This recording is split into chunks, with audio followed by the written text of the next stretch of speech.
రెండున్నర నెలలుగా మృత్యువుతో పోరాడి కొలుక్కున్నట్టే కొలుకుని తిరిగిరాని లోకాలకు వెళ్ళిపోయారు తమిళనాడు దివంగత సీఎం జయలలిత.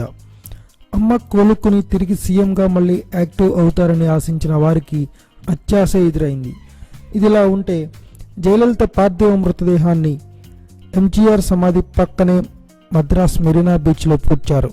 ఇప్పుడు రాష్ట్ర వ్యాప్తంగా లక్షల్లో ఉన్న అమ్మ అభిమానులు ఆమె సమాధిని దర్శించుకుని ఆమెకు శిరస్సు వంచి నమస్కరిస్తున్నారు.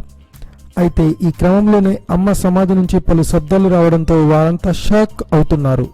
ఇప్పుడు ఈ మేటర్ తమిళనాడు మొత్తం దావానంలా వ్యాపించింది. చెన్నై నగరం నుంచి లక్షలాది మంది అమ్మ అభిమానులు మద్రాస్ మెరీనా బీచ్కు పరుగులు పెడుతున్నారు. అమ్మ సమాధి నుంచి శబ్దాలు రావడం ఏంటి అన్న అంశం ఇప్పుడు తమిళనాడులో పెద్ద ట్రెండింగ్ అయింది. అమ్మ సమాధిలో శబ్దాల వెనుక, జయలలిత పార్థివ సమాధి నుంచి శబ్దాలు రావడం వెనుక ఓ ఇంట్రెస్టింగ్ న్యూస్ కూడా చక్కర్లు కొడుతుంది.